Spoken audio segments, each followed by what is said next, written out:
Assalamualaikum warahmatullahi wabarakatuh. Selamat sore Waalaikumsalam. teman-teman. Waalaikumsalam warahmatullahi wabarakatuh. Sore Oke, selamat kakak. sore. Oke, ketemu lagi ya lewat udara. Oke. Untuk pertemuan hari ini kita kelompok 4 membahas tugas tentang kebutuhan gizi sepanjang siklus kehidupan. Ini nanti dalam forum diskusi ini kita bagi terjadi beberapa sesi, yaitu penyampaian materi sama sesi tanya jawab. Di mana penyampaian materinya nanti, oh ya saya sebutkan dulu anggota kelompok kita ya. Dari masing-masing terdiri dari kelompok 4, yaitu Pernanda Regar, Mbak Ita Indriana Ningsih, Mbak Farida Rahma, Mbak Yulia Hayam Maria, sama Mbak Wanti Yulida, saya sendiri Ali Fatur, sama Mbak ini Lucia Indra Dewi. Kita buka acara ini, kita mulai kegiatan ini, mari kita berdoa menurut agama dan kepercayaan kita masing-masing. Berdoa mulai.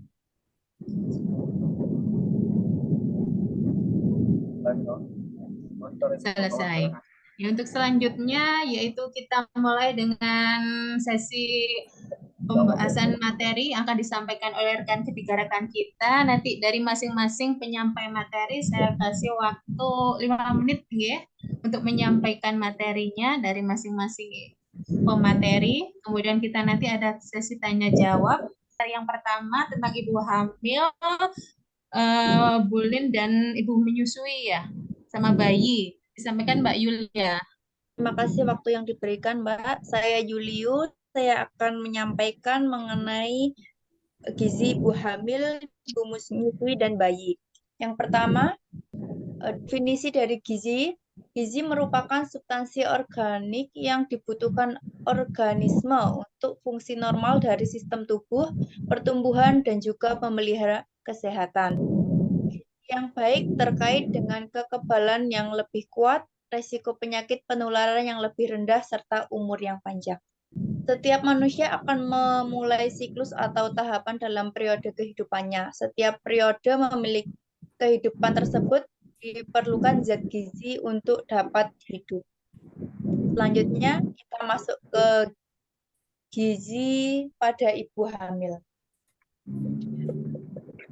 Salah satu faktor yang dapat berpengaruh pada pembentukan kualitas sumber daya manusia adalah nutrisi pada saat kehamilan yang akan berpengaruh pada kondisi ibu hamil dan juga janin yang dikandungnya.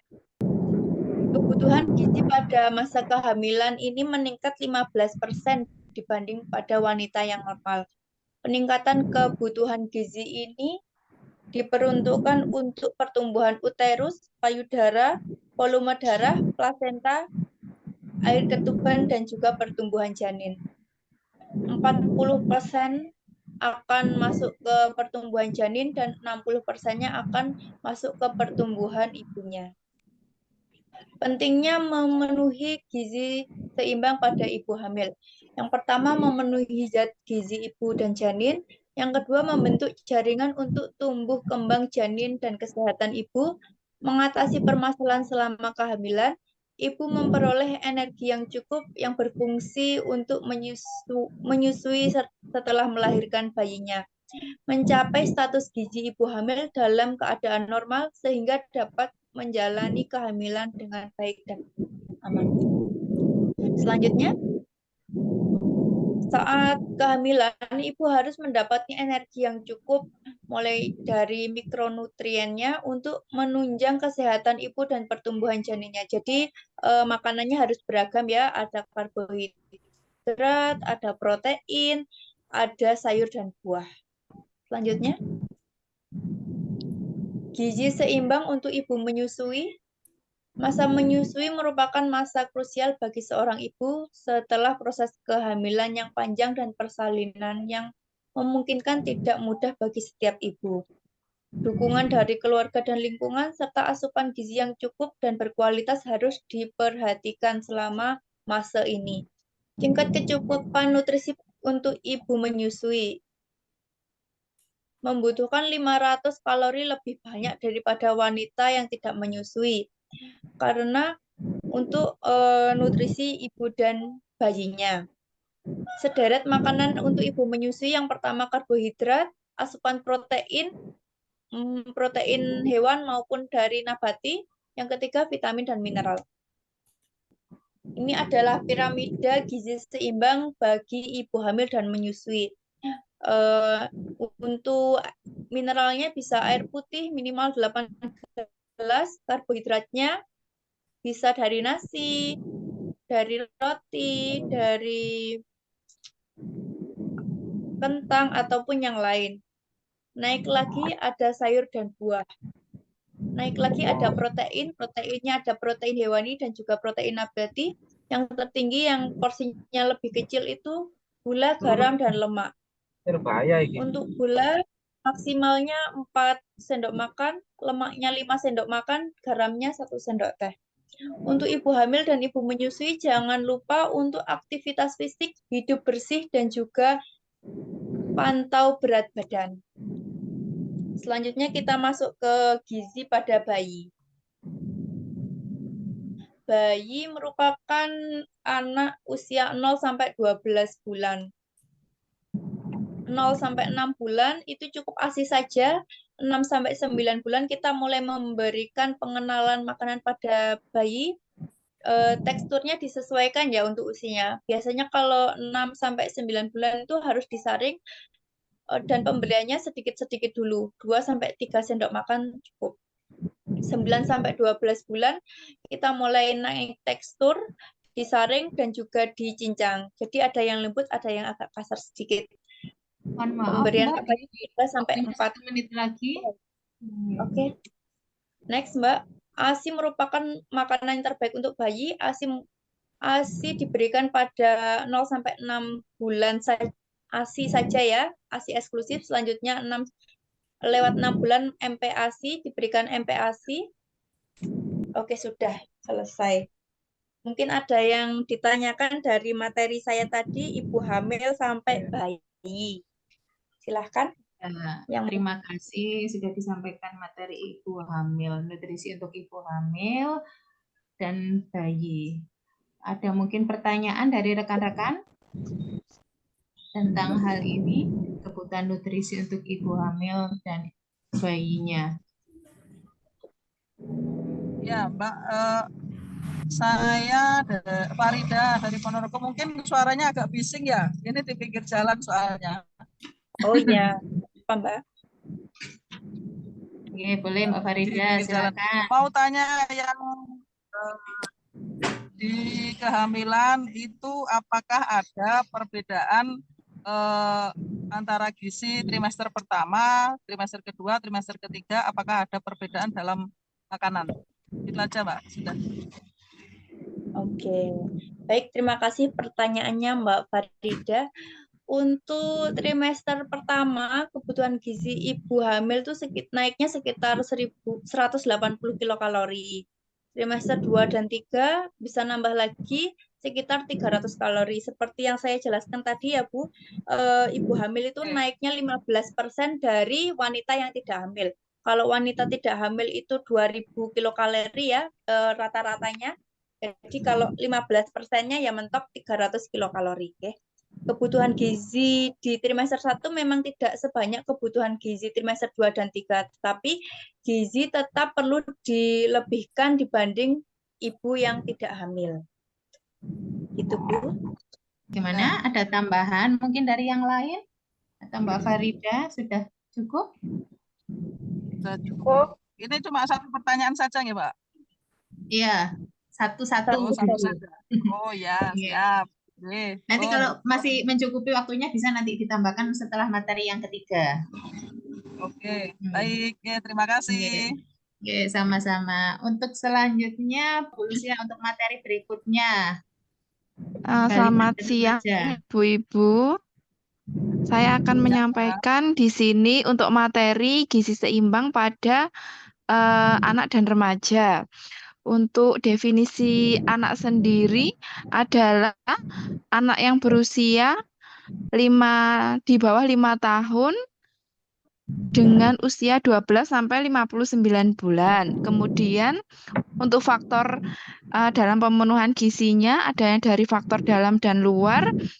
Faktor dalamnya meliputi mutu, makanan, dan kesehatan pada anak. Untuk faktor luarnya dipengaruhi bisa melalui ekonomi, pendidikan, dan perilaku orang tua, serta kesediaan makanan di rumah tersebut. Di sini ada contoh untuk pemenuhan gizi anak di usia 6 sampai 23 bulan dan 2 sampai anak pada usia 2 sampai 5 tahun. Untuk anak usia 6 bulan kira-kira porsinya dari protein hewani, makanan pokok, sayur dan buah, kemudian kacang-kacangan. Untuk anak usia 2 sampai 5 tahun bisa contohnya seperti makanan pokok, lauk pauk, sayuran, dan buah. Untuk kebutuhan gizi pada remaja, remaja sendiri mempunyai kebutuhan gizi yang khusus ya Bu, karena saat tersebut pertumbuhannya terjadi sangat pesat, sehingga perubahan kematangan fisiologis sehubungan dengan timbulnya pubertas. Kemudian untuk kebutuhan gizi pada remaja lebih tinggi daripada usia anak, namun kebutuhan gizi pada remaja perempuan dan laki-laki nantinya berbeda.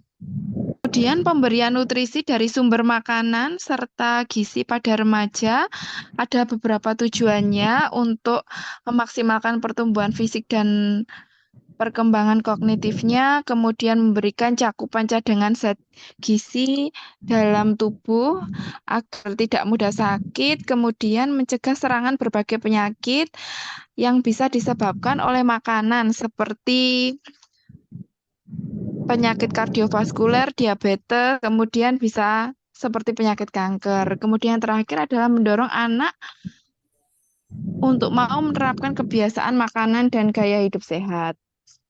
Pesan gizi seimbang untuk remaja putri adalah membiasakan mengkonsumsi beraneka ragam makanan, kemudian makanan yang banyak sayur dan buah, kemudian dibiasakan untuk makan sehari 3 kali, membiasakan mengkonsumsi ikan dan daging, kemudian dan protein lainnya.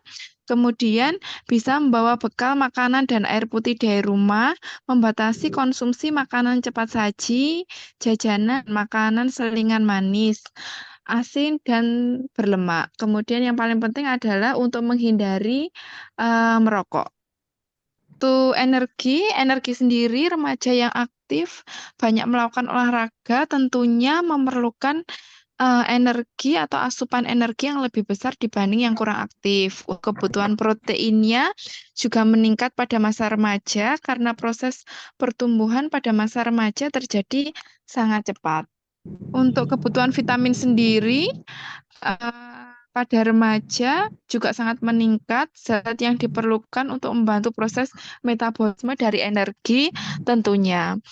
Kemudian untuk folat dan vitamin B12 yang penting untuk sintesis DNA dan RNA, vitamin D untuk mendukung pertumbuhan otot, dan vitamin A, C, dan E dibutuhkan untuk pembentukan fungsi sel baru. Next, yang terakhir mineral. Untuk kebutuhan mineralnya terutama kalsium, zinc, dan zat besi juga meningkat pada masa remaja. Kalsium sangat penting untuk kesehatan tulang khususnya. Untuk menambah massa tulang, kemudian untuk kebutuhan zat besi pada remaja juga meningkat. Zat besi juga dibutuhkan untuk produksi Hb, membentuk hemoglobin dalam jaringan otot yang baru, dan untuk mengganti kehilangan zat besi serta selama menstruasi. Sudah ya, Bu? Oke, sudah. Untuk Mbak Lucia, terima kasih untuk materinya. Untuk selanjutnya, apa ada pertanyaan di materi ini untuk gizi balita dan remaja? Mungkin rekan-rekan ada yang mau ditanyakan? Ada, Bu. Nggih, monggo. Mau tanya, untuk waktu yang tepat pemberian makanan pada balita itu usianya berapa ya? Untuk balita usianya bawah 5 tahun dengan usia mulai dari 12 bulan, Mbak. Jadi mulai usia 12 bulan kita bisa memberikan makanan yang terbaik bagi balita. Oh iya, terima kasih. Di materi balita dan remaja, gizi balita dan remaja. Apa udah cukup? Nggih. Saya mau menambahkan, Mbak. Nggih, monggo Mbak Yuliu. Untuk balita kan hampir sama yang 6 sampai 12 bulan ya, bagi 6 sampai 12 bulan. Jadi kita harus membuat waktu yang tepat untuk memberikan makan. Kita itu waktunya harus konsekuen. Kalau pagi jam berapa harus sarapan, siang jam berapa harus makan siang, malamnya harus jam berapa kayak gitu. Kita membuat jadwal sendiri. Jadi ibunya harus membuat jadwal, anaknya makannya 3 kali, 2 sampai 3 kali kalau untuk 6 sampai 12 bulan. Selanjutnya 12 sampai 59 bulan kan 3 kali kayak gitu. Dan waktu makan itu 30 menit harus habis. Tadi kan Mbak Lucia menjelaskan ini ya, mengenai waktu yang tepat makan, aman dan higienis, adekuat, dan diberikan secara responsif, seperti itu. Itu tambahan dari saya.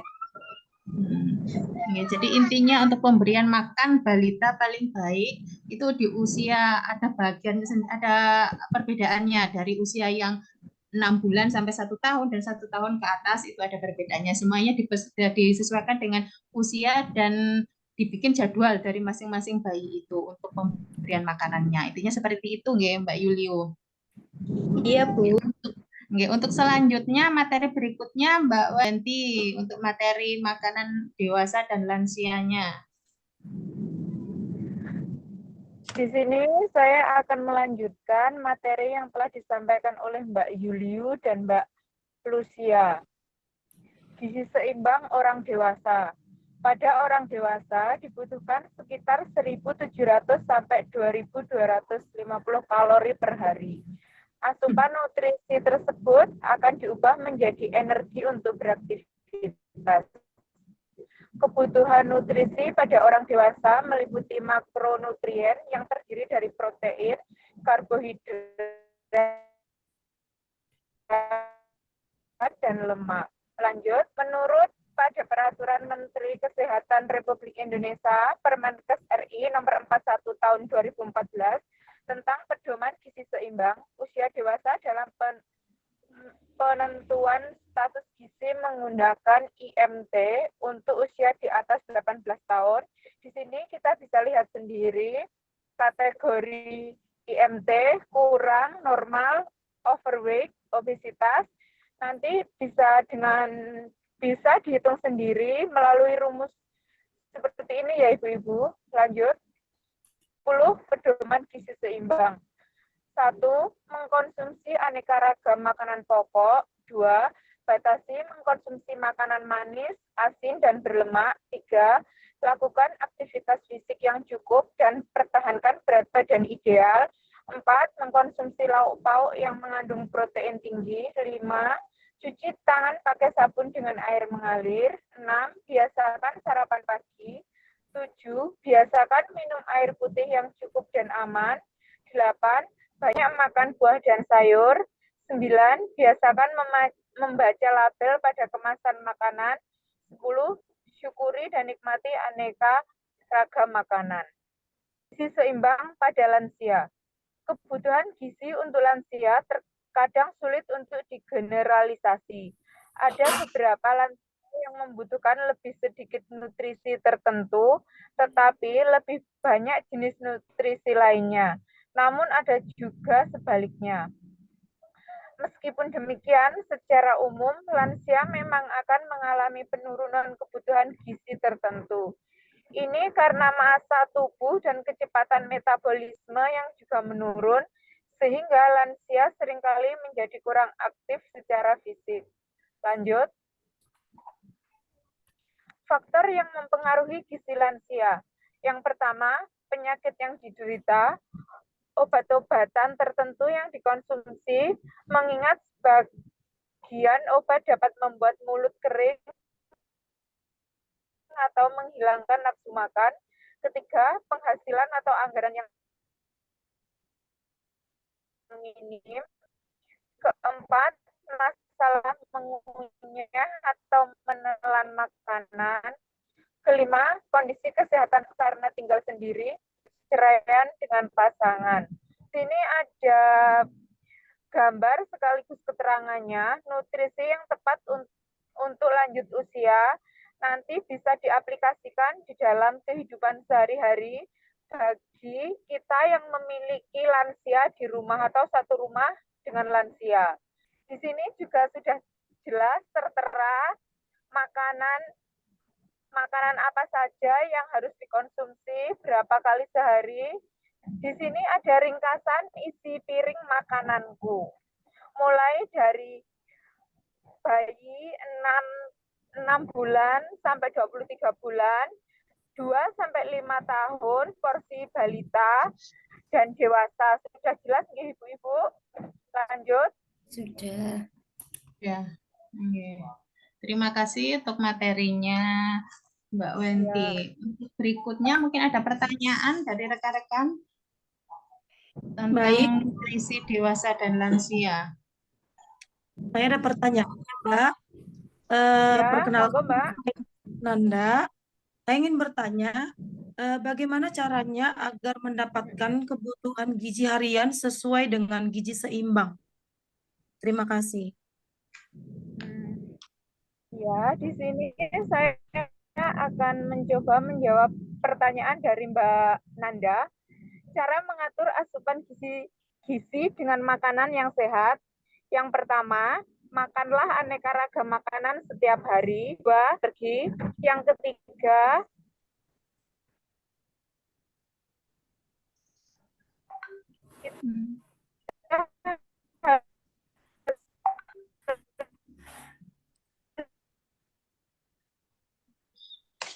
Putus-putus Mbak Wanti. Yodium adalah gizi mikro yang diperlukan tubuh untuk mendukung pertumbuhan fisik dan perkembangan otak melalui fungsi tiroid. Yang kelima, konsumsi zat besi dari hati, kuning telur, daging, kacang-kacangan, dan sayur yang berwarna hijau. Bagi bayi. Yang ketujuh, harus mengatur sama sarapan. Yang kedelapan, minum cukup air putih. Yang kesembilan, olahraga yang teratur. Kesepuluh, hindari minuman beralkohol. Sudah, Mbak?